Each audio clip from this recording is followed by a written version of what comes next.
Hi, and welcome back to Autism at Home, and our introduction to speech, language, and communication.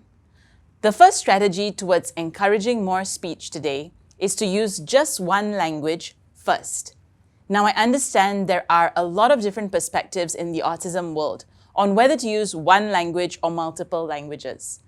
Being Malaysian myself, we are a multicultural country, and most Malaysians will be bilingual, speaking at least English and Malay, and possibly another mother tongue such as Mandarin or Tamil. We are also a community that is communal, and very often grandparents or nannies, helpers will all be speaking in different languages. Even mum and dad themselves may speak different dialects. Being able to speak many languages can be very important to parents and grandparents, as it is also part of the family's identity. On top of that, with YouTube and Netflix being within easy reach, our children can be exposed to even more languages, different from what they learn at home. So why use one language when starting off? Children learn fastest at a young age. However, when there is a developmental delay, or in this case, autism, in many cases, there is a language delay, which means a child on the spectrum is likely finding it harder to learn or to catch language skills in comparison to a typical child. Now, all that we have been learning is to set a child up to be successful, to break skills down so your child can learn as quickly and confidently as possible. Choosing just one language is just common sense to reducing the complexity of learning language. In this case, choose the language that will be used most often in your home. By choosing only one language, you are breaking the complex skill down and simplifying it so your child is able to learn more effectively. Best case scenario, your child is able to fluently learn one language and then is ready to learn a second language.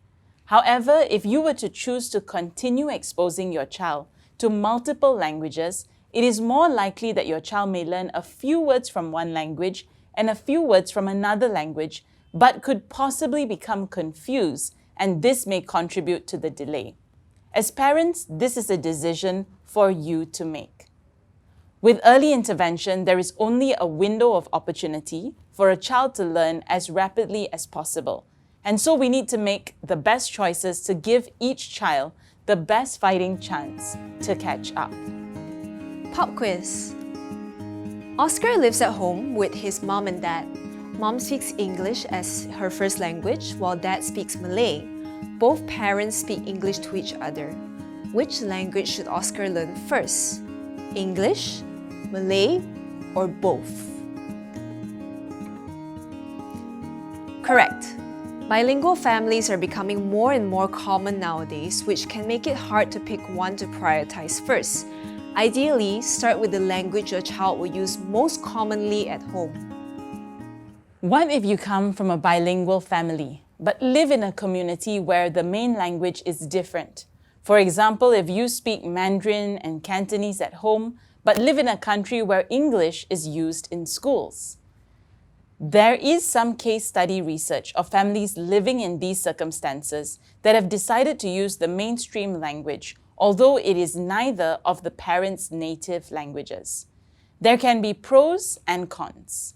The pros include that your child has a chance to learn a more universal language, which can be more beneficial to them as adults. But the obvious con is it can be harder to connect and communicate with your child in a language that you don't feel fluent or comfortable in. There is no one right answer to these questions. If you would like to stick to one language for now, but have many options, it is important to discuss it with your partner and family members on what might be the best language to start with first. In the next lesson, we will go over strategy number 2. Comment, not ask questions. Thank you for watching.